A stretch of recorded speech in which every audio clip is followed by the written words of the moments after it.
Bəli, Sumqayıt sabah verilişinə. Veriliş kimi futbol idi ha qaqa. Çox maraqlıydı. Film gibi yani. 3-3, Aynen, 6 öyle. gol oldu ama galip müəyyənləşmədi. Sumqayıt ki ardıcıl 11 oyun idi, gol vura bilmirdi. Amma Bəli. son 3 oyuna baxırıq, 8 gol vurub deyirsən. Çünki momentləri üzr realizasiya eləməyə başlayıblar. Və sabah Berezutskinin təyinatı biz artıq neçənci verilişdir deyirik ki, uğurlu olmur. Yəni konkret o əvvəlki deyəndə Sabah onsuz da yəni dünənin komandasıdır da. Yəni sabahı da bilmirəm olacaq olmayacaq. Dünənin komandasıdır və dünənki Sabahla indiki Sabah arasında fərq hiss olunur. Berezutskinin gəlişindən sonra komanda hələ də toparlana bilmir və belə rəqiblərlə indi belə rəqib deyəndə Sumqayıtı mən aşağılamaq fikrim yoxdur. Sadəcə Sumqayıt hazırda yaxşı halda, vəziyyətdə deyil. Bəli. Belə oyunlarda xallar itirir, vacib xallar itirir. Avrokuboklara vəsqə qazanmaq şansını riskə atır. Berezutski və onun komandası. Bir tərəfdən Amin Seydiyev sıradan çıxdı, əməliyyat oldu Türkiyədə. Allah şəfasını versin. Mövsümü artıq bitirib Amin Seydiyev. Təbii ki, onun yoxluğu da Özdə oyun momentində də kimsə deyirdi ki, danışırlar, görən nə oldu? Yıxılanda nəzə daldı ki, nədir? Dizindən əməliyyat oldu. Orada nə idi? Deyəcəm. Paxını tutdu beləmsin. Deyəcəm. Deməli, adduktor əzələsinin qopma diaqnozu. Vay. Adduktor əzələsi də pax privatizasiya əzələ, hansı ki ayağınla belə içəri pas vermək istəyirsən. Ha, yoğun əzələ bu adduktordan belə gedir. Qopma nə da la? Allah şəfa. Allah kömək olsun. Mövsümü bitirib. Tezliklə qayıtsın. Vaqif Cavadova deyib, mövsümü bitirib. Vaqif Cavadova deyirlər ki, yəni vaxtilə qol vurmaqda çətinlik çəkirdiniz. Yəni bundan əvvəl ardıcıl 11 oyun idi, gol vura bilmirdiniz və son 3 oyunda 8 gol vurmuşsunuz. Bu nə ilə əlaqəlidir? Deyir, özünə inam hissi artdı futbolçularda. Bizdə əslində gol vurmadığımız oyunlarda da gol vəziyyətlərimiz var idi. Ruslan da dəfələrlə demişdi, toxunmuşdu mövzuya ki, komanda gol vurmur, amma gol epizodlarına girir, yaradır. Amma bu oyun %100 oldu da. 3 çərçivəyə 3 zərbə, 3 gol. Amma mənə ən çox sevindirən bir şey oldu. Sabah qapı tərəfinə 23 zərbə vurub. Onların 11'i çərçivəyə. 23 zərbə. Yəni bu bizim görmək istədiyimiz futboldur da. Bəli. Və Sumqayıt 3 dənə korner Sabah qaldırıb, Sumqayıt bir dənə korner qaldırıb. Və Sumqayıtı nəyə görə alqışlamaq istəyirəm? 2-3-dən sonra qopmadı oyundan. 2-3-dən sonra oyundan qopmadı. Vaqif Cavadovun əvəz etməsi maçça damğasını vurdu. Yansanını son dəqiqələrdə döyüş atdı və çıxan kimi də bərabərlik olunurdu. Əlbəttə ki, baş məşqçinin elə momentləri Perilonla o qırılma nöqtəsində oyunun, sən təsəvvür elə bayaqlarım baxırıq da, birinci deməli geriyə düşür, sonra heç eləyir. Ondan sonra Sumqayıt qabağa düşür. Geçgəlli oynayır. Ondan sonra 2-2 olur, təzədən 3-2 geriyə düşür. Axırda dəqiqələrdə yana təzədən 3-3. Doğrudan da bütün oyunların hamısında belənsinə adam istəyir ki, bol qollu, yəni maçı izləsin. Doğrudan da bazı erkəklər də məsələn gəlib hansısa oyuna tutaq ki, 300 qutarır, hansısa oyunda 0-0 qutarır. Adamlar da gəlir məsələn gol görmək istəyir. Futbolun da gözəlliyi goldur. Ümumiyyətlə yəni futbol oynayırsan ki, gol vurasın.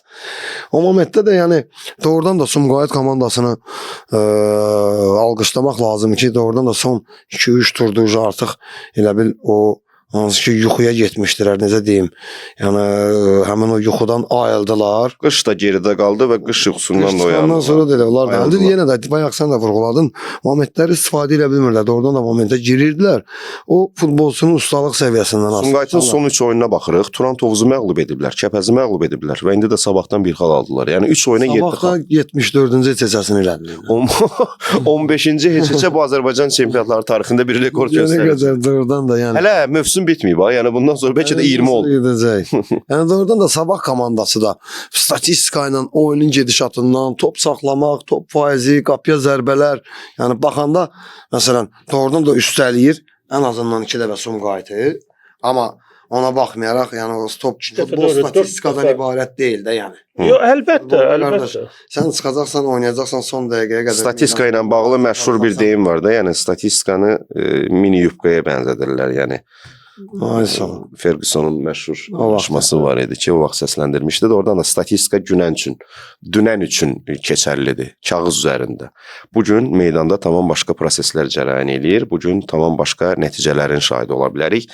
Bir sualım var. Olur ha bu Müzakirə yəni çox istərdim ki, eyni şey yadıma düşdü. Eyni şey. onlar sualı verim danışasan, Yadımdan şeylə sonra. sürəylə bağlı. Yadına çıxmayacaq, rahat ol. Yadıma salarsan eyni Mən şey. yadıma salacağam. Eyni şey yadıma sal, yadıma Bu qalsın. Sumqayıt deyirsən 11 HÇŞ Sovet 15. 15. 15 əstəğfurullah. Sovet İttifaqı vaxtında bir ara belə bir şey var idi. Belə bir qanun var idi futboldakı. Söhbət köhnə vaxtlardan gedir. 3 dənə elədirsə bir dənə qələbəyə sahib. Yox. Hələ qanun olsa sən düz aparır. sən ekspert olsan məşqçim. Deməli şeydir. Əvvəl 2 xal idi. Qələbə 2 xal idi. HÇŞ 1 xal idi Bəli. və bir ara qanun çıxartmışlar Sovet İttifaqında. O biri ölkələrdə bilməm var idi, yox idi.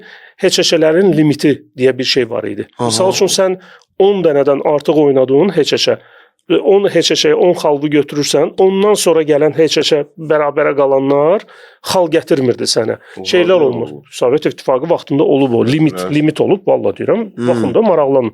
Yəni bu niyə görə eləyirdilər? Çünki o vaxtda 2 xal idi qələbə, 1 xalda HÇŞ idi. Yəni belə baxanda 90-cı illərdə o sistem var idi. yox, 90-cı illərə qədər, 70-lərdə idi, 80-lərdə idi. Yadımda deyil, indi baxıb deyərəm mən. Adı nədir onun? Niyə görə eləmişdilər? Limit qoyurlar, limiti bitirdimsə mən tutaq ki. Ondan sonra mən xal qazandım. HÇŞ-dən xal qazanmırsan. Dəqiq söhbətdir bu. Əslində yaxşı, okey. Mən oynayıram tutaq ki, çempionat Səbəbi sən başa düşəcəksən. Səbəb nə idi? Çempionatın sonuna yaxın bir çox komanda öz arasında danışırdı ki, yəni 2 xal qələbə üçündür, 1 xal HÇŞ üçün.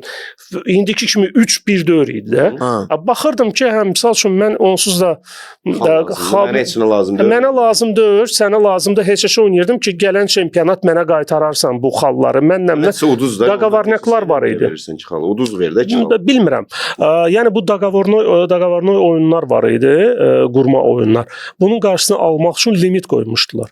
Yəni bu əslində mən sualın nəyi soruşmaq istəyirdim azarkeşlərdən. Bəlkə bunu bir müzakirə fikrinizi bilmək istəyirəm. Sizcə indi belə bir sistemə Azərbaycan futbolunda ehtiyac varmı ya yoxmu? Məsəl üçün limit qoyaq ki, şeydir. Sabah da düzdür, 15 dənə şey deyib. Sən şeyi danış. Elə heç oynamaq istəyir.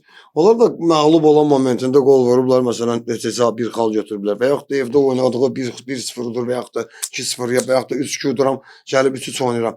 Onun bəxtləri gətirmir. Yəni 15 dənə heçə mən elə indiyənə qədər yadıma gəlmir çempionatdan sonra. 28 oyunun 15-i heçə. Qardaşım, 78-ci ildən 88-ci ilə qədər SSR çempionatında bu limit mövcud olub. Baxın.